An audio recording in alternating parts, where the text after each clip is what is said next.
Hello YouTube বন্ধুরা, তোমরা সবাই কেমন আছো? তো আমরা আসলে ভালো নেই, মনটা ভীষণ খারাপ। আজকে হচ্ছে গরুগুলো বিক্রি করে দিবে। কী কারণে বিক্রি করে দিবে অবশ্যই তো তোমাদের সাথে শেয়ার করতেছি।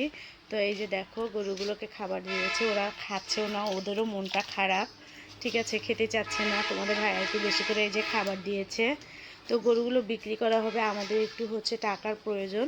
তো তার জন্যই তো পরবর্তীতে আবার টাকা হলে গরু কিনবো। তো এই যে খাবার দিচ্ছে, আর দেখো এই তো গরুগুলো মাশাল্লাহ অনেক সুন্দর হচ্ছিল। তো যেহেতু টাকার প্রয়োজন, গরুগুলো এই কারণে বিক্রি করা হবে, এই দুইটাই বিক্রি করা হবে। ঠিক আছে, আর যেটা হচ্ছে বকনা আছে লালু, লালুকে বিক্রি করা হবে না। লালু হচ্ছে গাভিন আর কি। এই যে লালুকে কিন্তু এক চারি খাবার দিয়েছে, আর লালু কিন্তু খুবই রুচি ভালো। তো যাই হোক, সব মিলিয়ে আমাদের ভীষণ মনটা খারাপ, যেহেতু তোমাদের ভাইয়া গরুগুলো খুবই যত্ন সহকারে লালন পালন করেছে। তো আজকে তারা চলে যাবে। এই যে, তো ভাবলাম তোমাদের সাথে একটু শেয়ার করি। আর ওই যে বললাম না, টাকার খুবই প্রয়োজন। কবিতরগুলোও বিক্রি করা হবে, কিছু কবিতর 20-30টা, বাকিগুলো থাকবে।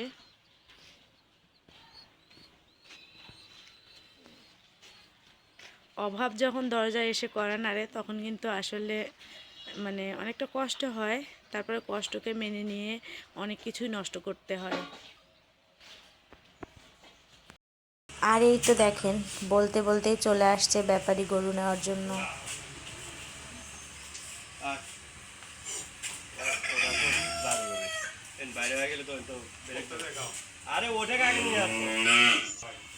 এই তো গরুগুলো নিয়ে যাচ্ছে আর হামলাচ্ছে। একটা তো কান্না করে দিছে।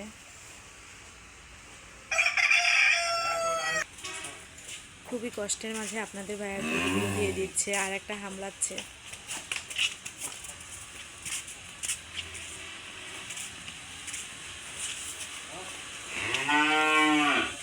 দেখছেন, গরু একদম মানুষের মতো, অনেকটা মায়া।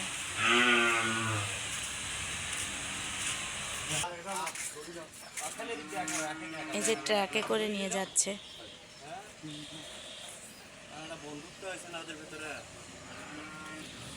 উপরই চায় না,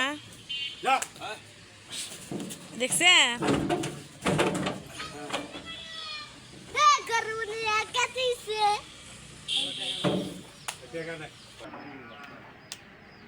আর এটা হচ্ছে টাকা গুনে নিচ্ছে আপনাদের ভাইয়া। না, এখন গাই গরু।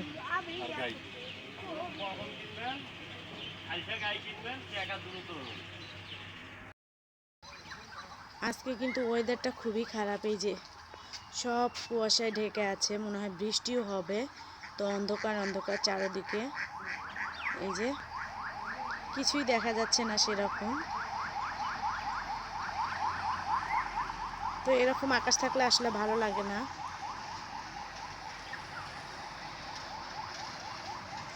যাই হোক, এরকম আকাশেরও দরকার ছিল। যে লাউ গাছগুলো আবার নতুন করে হচ্ছে। ঠিক আছে, এই যে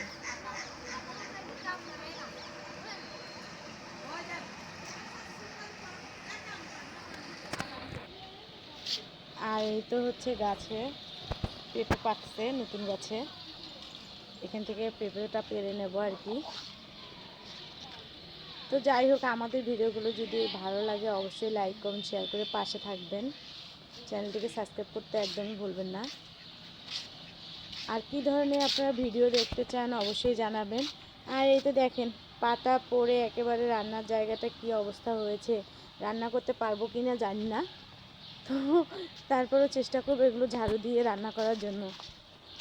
এই এই পাতাগুলো দিয়ে ধান সিদ্ধ করা হয়, তারপর হচ্ছে রান্না করা হয়। এই দেখেন চুলাপাড়ের কী অবস্থা, একেবারে নোংরা হয়ে আসছে। ঠিক আছে, এতটা পাতা পড়েছে। যেহেতু ফাল্গুন মাসের শেষের দিকে, তো গাছে কিন্তু আর তেমন পাতা নেই। আকাশের খারাপের জন্য ক্লিয়ার দেখা যাচ্ছে না ভিডিওটা মনে হয়।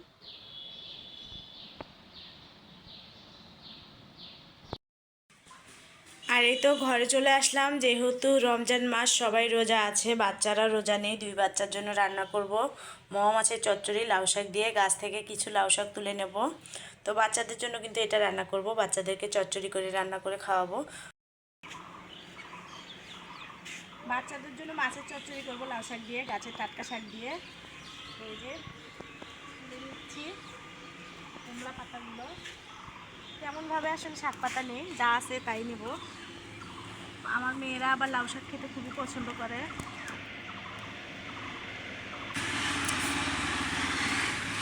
হঠাৎ করে আজকে আকাশটা এমন করতেছে, বৃষ্টি আসবে।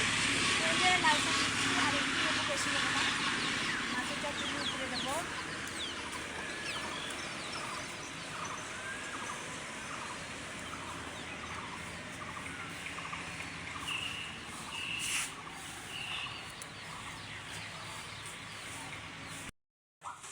এখন হচ্ছে মানে চচ্চড়িটা করার জন্য এই যে হাতে মাখিয়ে নিচ্ছি। লাউ শাকগুলো ধুয়ে নিয়েছি, কিছু আলু দিলাম, যেহেতু বাচ্চারা খাবে আলুটাও একটু দিলাম। আর মাছগুলো ধোয়া কমপ্লিট।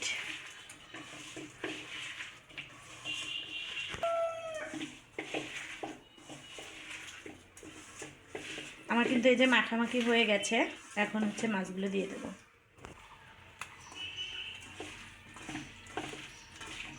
এই তরকারি হলে দুই মেয়ের মনে করো দুই বেলা হয়ে যাবে, বুঝছো, সকাল আর দুপুর। রমজান মাস, তারপরে রান্না করতে হয় বাচ্চাদের জন্য।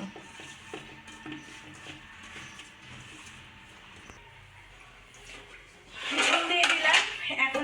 আর হচ্ছে এই যে শাক পাতাটা দিয়ে দিলাম উপরে, আর একটু লবণ ছিটা দিয়ে দেবো। তো সবাই ভালো থাকবেন, সুস্থ থাকবেন। আজকের ভিডিওটি ভালো লেগে থাকলে অবশ্যই লাইক কমেন্ট শেয়ার করে পাশে থাকবেন। চ্যানেলটিকে সাবস্ক্রাইব করতে ভুলবেন না। আল্লাহ হাফেজ।